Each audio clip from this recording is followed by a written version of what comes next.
One session using the technique I'm going to show you today, and it will fix your squat, even if you've been doing it wrong for years. Don't want no part of this, none of the above. Don't want no part of this, none of the above. Hey guys and girls, it's Russ back with a new video for you. I'm just in the middle, we're in the middle of shooting workout videos for the new plans on russrpti.com. If you're not using them already, get yourself over and have a go, they're all free. But in between takes, sweating here, I decided I want to do this quick video for you talking about squatting technique. I've been doing YouTube for years now. I didn't realise that I had no videos on this, so we just decided 5 minutes ago that we're going to shoot this. Specifically, I want to talk about the 3 biggest issues I see with the barbell squat, okay? When clients come to me, particularly women, it's my main client base is girls, and when they come to me for the first time we do squats, there's always these 3 issues, and they're very easy to fix. But if you've got any of them, hopefully this video will help you, and just drop a like on the video or leave a comment, let me know how you got on with the techniques I'm going to show you today, because all it takes is one session using the technique I'm going to show you today, and it will fix your squat, even if you've been doing it wrong for years. The 2 biggest causes of this I've found are number 1, Instagram. I'll explain, don't worry. Instagram squats. I'm going to show you what they are in a sec and why you shouldn't do them. And number 2, years and years of boot camps. You know, if you've been doing like high intensity fitness classes, what tends to happen is people get into a habit of training for speed rather than technique. You'll see in a sec when we load this bar up, I'll show you the difference between the sort of squats I see when someone first comes in, and then the technique changes which we use to get them to do proper squats when they're training to actually get stronger, as opposed to just training as part of a group, part of a class. So if any of these issues have been dogging your technique, hopefully this video helps you. Let's get started. Alright, so first off, I'm going to show you the typical mistakes I see when someone very first comes to the gym and we do squats. What I'll usually do is just get them to do a set with quite a light weight on, and I'll just pick faults. See if you can notice the faults before I tell you them.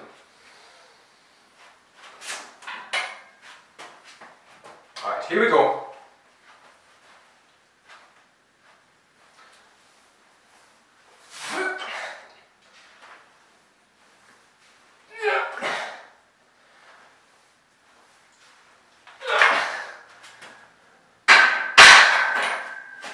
Okay, did you see?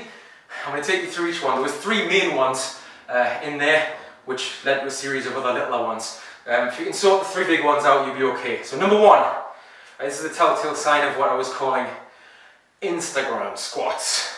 Did you see how far I was sticking my ass out? A telltale sign of an Instagram squat is that you stick your bum out to near pornographic levels. Check this out.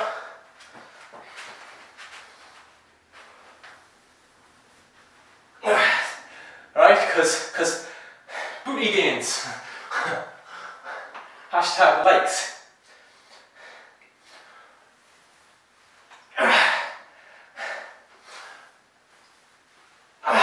But also hashtag wrong and hashtag you ain't as strong as you should be. By sticking my bum out, I'm bringing my glutes completely out of line with the rest of my body, and I'm losing so much strength. And that leads to the other 2 issues. Number 1 of the remaining issues is, look what I'm doing when I get down to 90 degrees. You see this all the time. You see that bounce? And here my joints do not like that at all.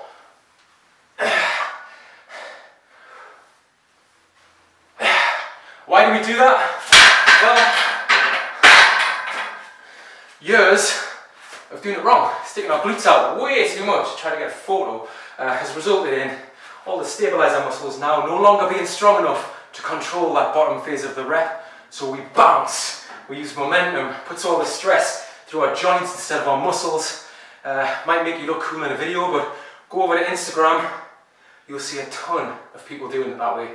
Third issue, which is kind of connected again Watch my feet. So I'm going to do these awful squats again. Watch my feet this time, guys. Did you see? Check again.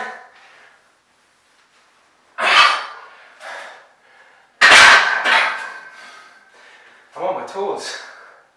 That's connected to the other two. If you do those, you'll probably do that as well. What it does, it throws off your balance. You can't lift as much weight. When you've got everything centered on the front, when the weight's on your back, you're completely out of line. So that's when you see people coming up and they're wobbly as hell, or they look like they're going to fall forwards. All the weight is on the wrong part of the foot. It should be on the heels, which I'll show you guys in a sec. That one is usually a sign as well of years and years of boot camps and fitness classes where it's all about speed. You know, how many squats can you do in 45 seconds or 90 seconds? So what happens is, after a while, to compensate for that, to beat our score, we change our technique, and instead of normal squats, we get this. Look at my feet. I'm all toes. I ain't even using the heel, so I'm doing more reps, but suddenly if you put me under a bar and you ask me to do as heavy as I can, because I want to get stronger, or I want to build the muscles in my legs a little bit, suddenly I can't do them that way, and that's the only way I know, and suddenly I'm wobbly as hell. So now I'm going to show you 3 little fixes, which will sort each one of those out, and you can give it a try in your gym. Now I'm going to show you the first step to correcting your squat technique, okay? So we'll keep the same weight on the bar. You might have to go quite light when you do this for the first time. So the first thing I'm going to do is set my feet about shoulder width apart. I go a little bit wider than shoulder width, and I point my toes at 11 o'clock and 1 o'clock. Okay, and then when I come down, what I'm aiming for is not the floor. I'm not trying to bounce. I'm getting a parallel here, and I'm holding for either a 3 count or a 5 count, and then I'm powering back up with everything I've got in my locker. Notice I'm breathing out as I push back up. Brace yourself. Exhale on the way up. Now that dead stop is the key to correcting your squat technique. Why? Because years of bouncing out of the bottom mean that chances are your inner and your outer thigh cannot handle being in this position. And you'll see him compensating, trying to twist your body around. It's even hard for me trying to hold it and twist and talk to you today. And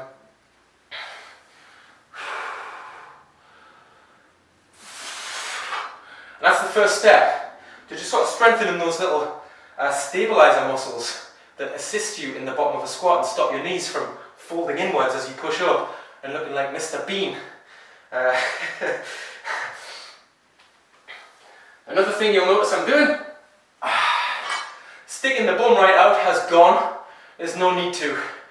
You'll find that the more compact you can keep yourself, the more strength you'll have, and especially when you do them this way, you're going to need all the strength you can get to power back up from a dead stop. Much, much harder. There's no bounce involved. The third thing I'm doing, look at my feet. Particularly in the bottom position, I can still wiggle my toes. Reason I can still wiggle my toes is because I've got all my weight going through my heels. When you've got a weight on your back, you want to have all your weight going through the back part of your foot as well, and that's going to allow you to control it much more. You'll find that when you push up, you lose that wobbliness and you don't go forwards, and you don't feel like you're going to face plant against the wall. Try it again.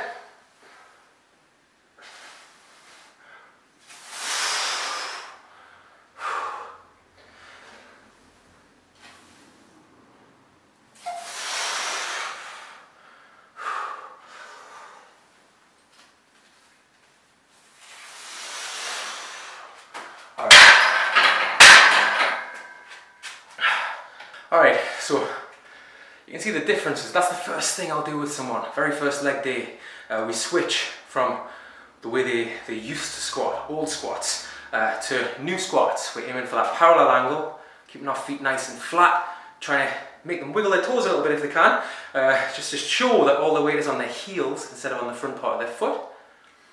And it's just that dead stop. Pushing from that dead stop will strengthen all of the weaker parts of your legs that have been getting neglected due to the momentum that's been involved. for the last 2-3 years or however long you might be doing it. Look at the sweat. Look at the sweat. I was literally dripping from, it's the pause. You see, it's the pause that gets you. That's where you have to stabilize everything. You'll even feel this work in your lower back and your abs. And when you do squats properly, you should. It's a full body exercise. If you ain't been doing it, chances are you've been making one of those little mistakes, and that'll help you fix it. I only had 50 kilos on there. Look how hard I found those pause squats. So the first time you do it, just try it with a bar. You know, it's not about the weight, it's about correcting the technique. And I think that's where some people go wrong. They like to use momentum just because they don't want to go a bit lighter, even if it's just for a couple of weeks. So first thing I'll do is get someone to practice those with the bar, so it's 20k, or slightly more if they're stronger, and just work back up. And once they can squat what they were squatting the right way, with this weight on, with those pauses, that's when things get interesting, because you'll find that when you go back to doing normal squats with no pause, all those little issues have been ironed out. You're getting down parallel or slightly below, you're powering up much easier, you're keeping everything in line. My friend Stevie calls this joint stacking, so we don't have one part of the body sticking out abnormally, i.e. glutes. We've got everything in line the way it should be, and you'll just notice how much stronger you are. But it just takes a few goes at doing stuff like that to correct it. So I hope you found that useful. Leave us a comment, drop a thumbs up on it if you helped it, if it helped you, and I'll see you in the next video. Right now, I gotta get back to work. If I'm sweaty in some of these videos, you know why.